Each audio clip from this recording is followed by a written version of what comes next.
Now, this is not meant to be a trick question, but on the surface, as you read this first glance, first read, does this seem to be saying that sin is about disobedience or breaking God's law? Does it seem like that's what it's saying at first read?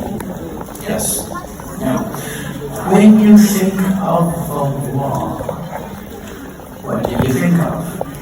I would suggest that most of us, when we think of the law, think of behavior. That's what we think of. If you're driving in a car and there's a posted speed limit, let's just, kilometers? Is it kilometers? Okay. So let's just say the posted speed limit, the sign says 100 kilometers. Alright? And you're driving in a car, and all of a sudden in your rearview mirrors, you see a bright red or blue flashing light and hear a siren. I would suggest that probably most of us, the first thing we do when we hear that siren and see the light is we pull our foot back off of the pedal for gas. And the second thing we do is we look at the speedometer on our car to see how fast we're going. And the third thing we do, because nobody in this room would be breaking the speed limit, we breathe a sigh of relief. No problem. I wasn't going over 100 kilometers an hour. But the point of what I'm trying to make is, when we are exposed to the law, that would be the officer, we immediately check our behavior. How am I doing? Am I doing okay? There's a policeman. They're not, break the rules. Well, how did Jesus summarize the law? In Matthew 22, someone once asked him, what's the most important law? And Jesus said, you shall love the Lord your God with all your heart, with all your soul, and with all your mind. This is the first and great commandment, and the second is like it. You shall love your neighbor as yourself. On these two commandments hang all the law and the prophets. So now, if we were going to summarize Jesus' summary, we would say that it has to do with loving God and loving your neighbor, right? Jesus summarized it as love. How does Paul summarize the law? He says love is the fulfillment of the law. So it sounds like Paul and Jesus are saying the same thing. Now, how did the Apostle John define God? He said, he who does not love does not know God, for God is love. He didn't say God is loving. He said God is love. He's the source of love. Now, very quickly, we're going to do a quick summary of the first 2 or 3 points we made, and then we're going to move forward.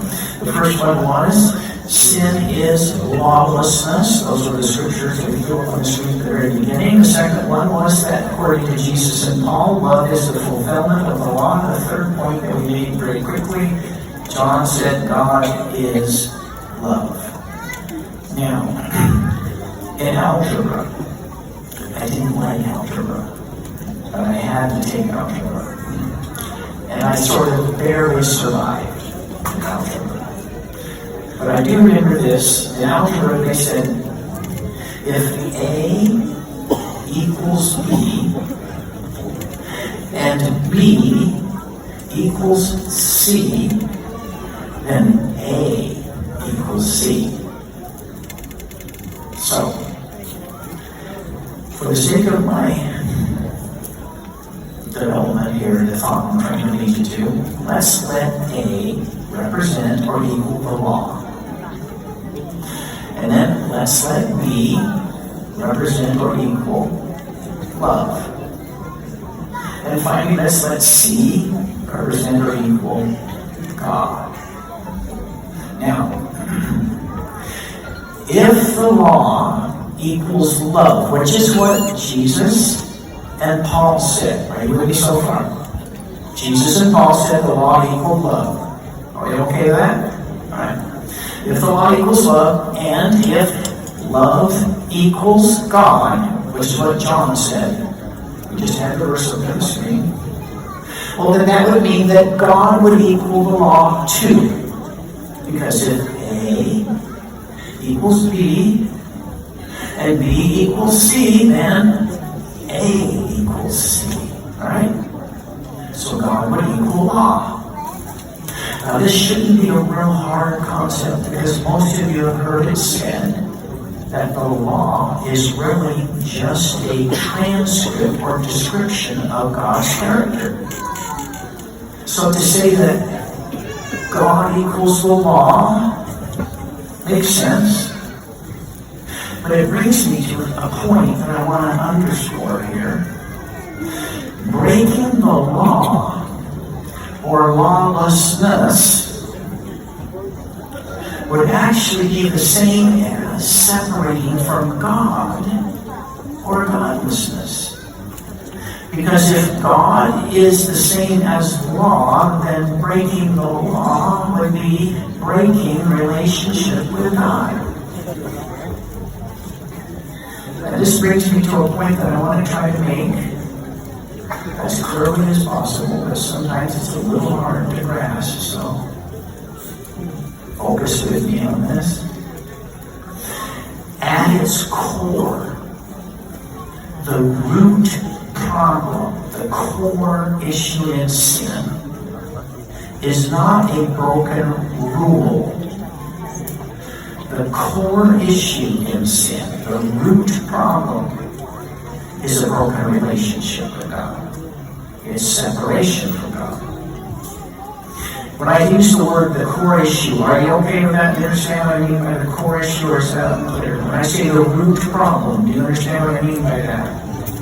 And the reason I'm asking is because last night I had several people tell me that they didn't really understand what I meant by the click. They said that's a word that doesn't work for us. And it's kind of important for me that it does work for you, because I'm going to refer to the click several times through the rest of the series we're having. And so it's important for you to make sure we're on the same page with our words. And maybe just for one moment I'll do a timeout on my presentation and go backwards to do the click. A little girl wanted to have a horse. She always wanted a horse. And she would beg her father for a horse. They did not have a place where they could have a horse. But one day her father was coming home from work, and he saw a toy store, and he got an idea, and he went into the toy store, and he bought one of those horses that's got a horse head with a stick coming out from underneath of the head, like a broomstick handle. And he thought he would surprise his little girl, and so he came through the door of their home. He had the horse behind his back. She came running to see her daddy, and he said, "Honey, I bought you a horse." Oh, she was so overjoyed. She said, "Oh, goody, oh, goody, oh, goody, can I see it now?" And he said, "Yes, you can." And he pulled out the stick with the head of the horse on it, and her face just fell, just like, "Oh," she said. And then she said, "I wanted a horse with horse in it." Here's a horse with no horse in it. When I was talking last night about the click with Jesus, the click of conversion, what I was saying is we want to have a relationship with Jesus that our heart, we're talking about Valentine's. I liked what the welcomer said. Was that you? That's good words. You know, we're quoting from John 3:16. The Prince of Love is Jesus. The King of Hearts is Jesus. And I don't want to just believe in Him with my mind. I want to love Him with my heart. Does this make sense? So when I talk about loving Him with my heart, that's what I mean when I talk about that click. It's not just, I think he's true and right, but, oh, I really love him. I'm going to keep talking about that for the rest. Now let's get back to where I was.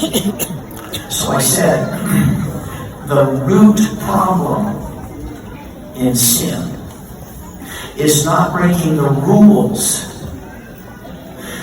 The root problem, the main problem, the core problem. An apple has a core in the middle. That's the center of the apple.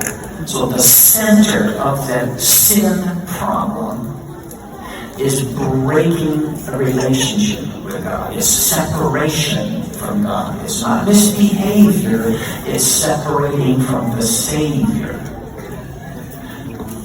Let me illustrate.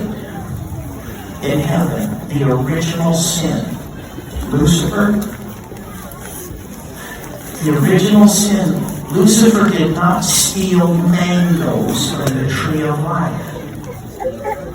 The original sin was Lucifer said, I will be above God. I will be my own God. I will be worshipped. I will be adored. I will be independent. I will go alone. I will do it myself. I, me. The issue, the original sin was endeavoring to live life without God. Right? We know this. That's the original sin. It wasn't doing a bad deed, stealing mangoes. It was saying, I am going to separate from God. That's the original sin. Do you see that? It's not misbehavior. It's breaking away from the Savior.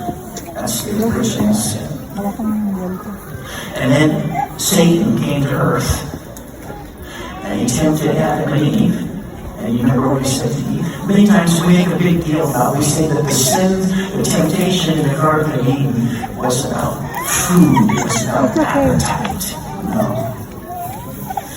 Think about what he said to Eve. He said, look, I'm a snake or a serpent. And I'm eating of this fruit and I can talk. Now, just think, Eve, if you ate the fruit, you can already talk. So if you ate the fruit, this is what he said next. You will become as God yourself. You won't need him anymore because you will be your own God. So once again, you see, both in heaven, the original sin, separation from God, and at the Garden of Eden, original sin, be your own God. Break away, do it yourself. You can be in charge. See that? It's not misbehavior, it's breaking a relationship.